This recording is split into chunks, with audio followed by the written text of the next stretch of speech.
In this video, we're going to talk about the Stage 5 clinger and what you can do to avoid being in that very weird situation. Here we go.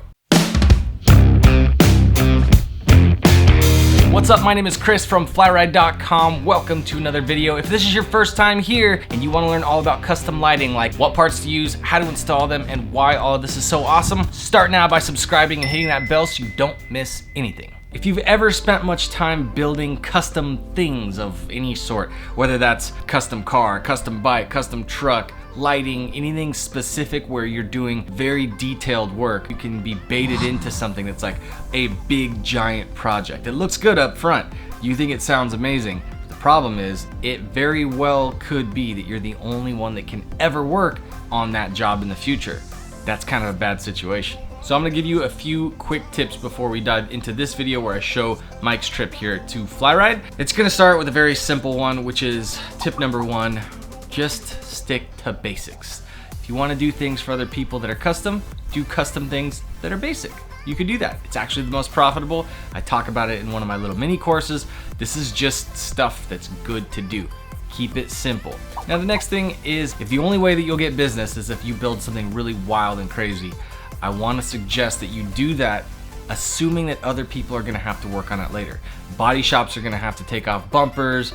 Maybe somebody else will ever have to look at the wiring. If anything goes wrong, is it serviceable? Are you the only one that can do it? If so, hit the brakes. You definitely don't want to build things that only you can do. And I'll explain more about that later. And my last tip is this: build hours stack up like crazy, but billable hours do not always stack the same way. You might have to put in way more work than you can actually bill for if you don't follow this advice. So a past customer named Mike drove all the way out from Beverly Hills with his Aston Martin to the shop so that I could diagnose some problems that only I can fix. For whatever reason, I'm married to this thing. I'm making you a video so that you can avoid being in that situation just like I am.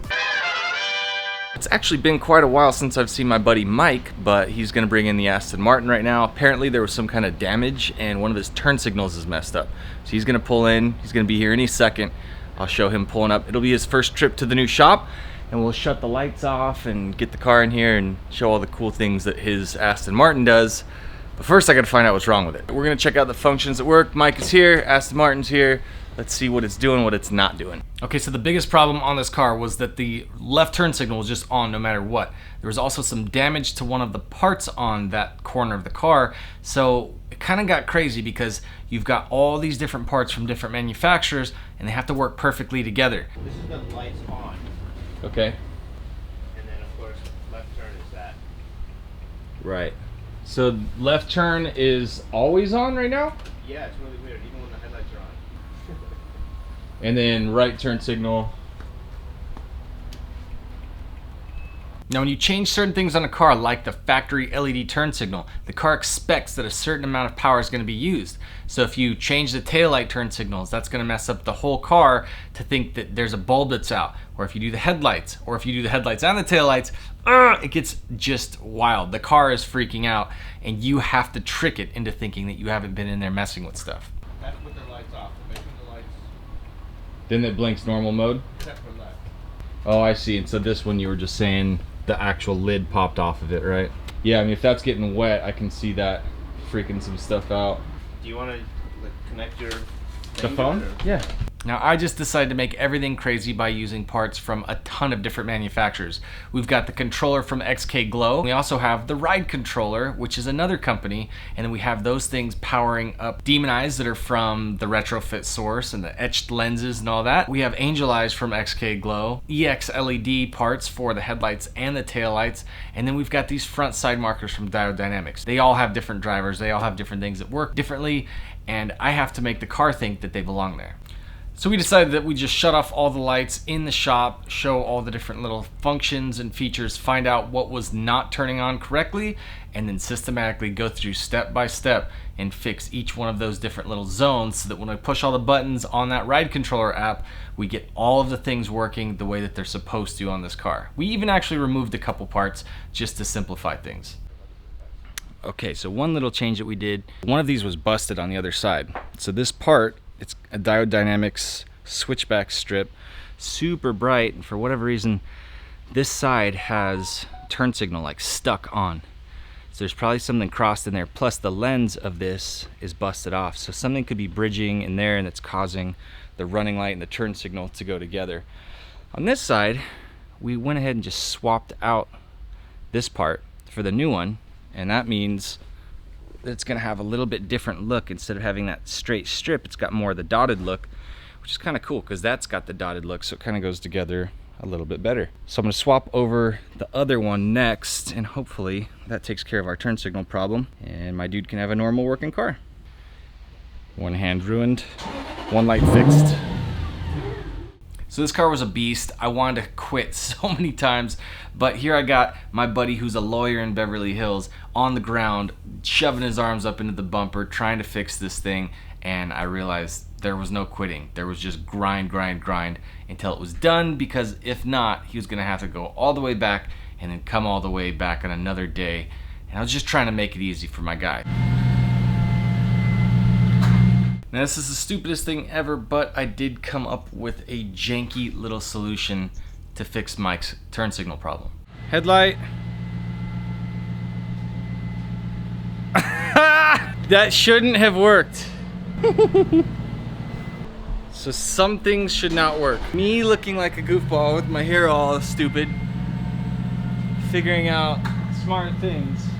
It's supposed to start messing up as I'm talking about it that I fixed it. So since this car has factory turn signals, I had to find out how much exact amp draw they take from the system and then recreate that. And so I just kind of pieced this stupid little thing together, found out that I could get it to work properly because it was shutting off the whole turn signal, front and rear. No turn signal on the tail light, no turn signal on the headlight. It was just freaking out. We had to fix it.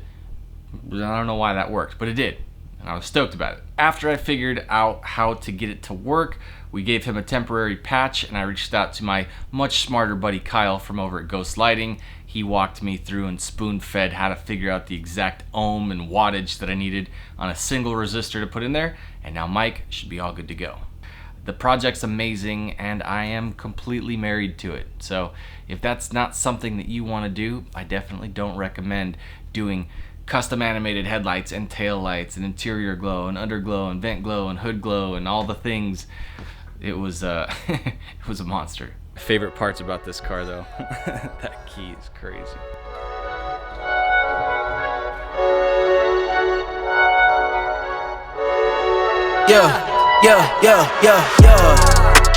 Coming in, flex.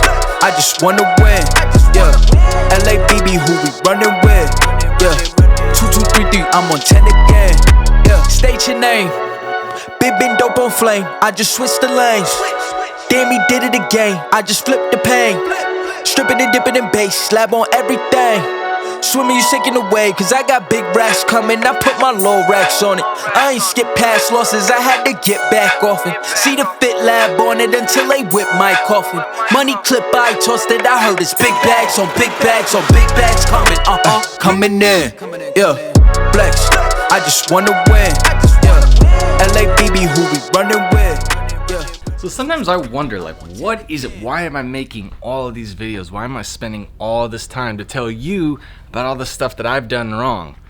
And then I go and I talk to some of the other builders, and it's crazy to me that the best of us are having such a hard time with the same things.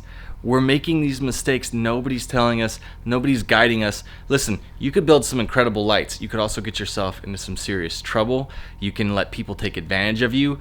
A lot of what this video is about, this specific one right now, is about you not being taken advantage of. Who I'm making this video for is not subscribers and people that I want to grow my big giant social media. Like, it's not about that. It's about you. I'm gonna make a lot of videos that aren't good for the growth of my YouTube channel, but they're just important messages. It's gonna be me talking. If you can't hang with me talking a whole bunch, some of those videos will just be better to skip on past. But this is right for you, dude watching this video. Not little kid, not woman that wanted to get some quick tips, but like dude who builds lights and is gonna put himself into bad situations. You gotta follow my advice on this stuff. Don't let some pushy rich guy bait you into doing something that's bad for you, because it's gonna happen. And I gotta be honest, the guys that want it all, that just want this, they want all the bells and whistles, they want everything, they're also the first guys to tell you when they don't get what they want, that they want their money back, and they want this, and they want that. Oh man, I was just talking to somebody, I'm not gonna say who it is or any information about it, but I can say that the stuff that we have been through, myself, this guy, it makes you sick when you hear about what it is.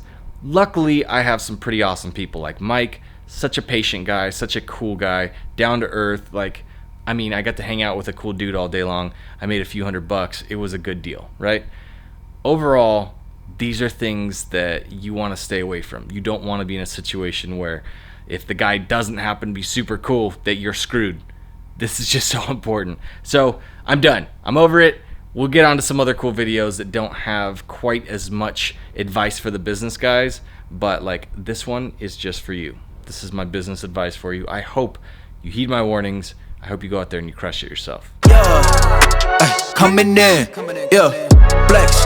I just wanna win, yeah.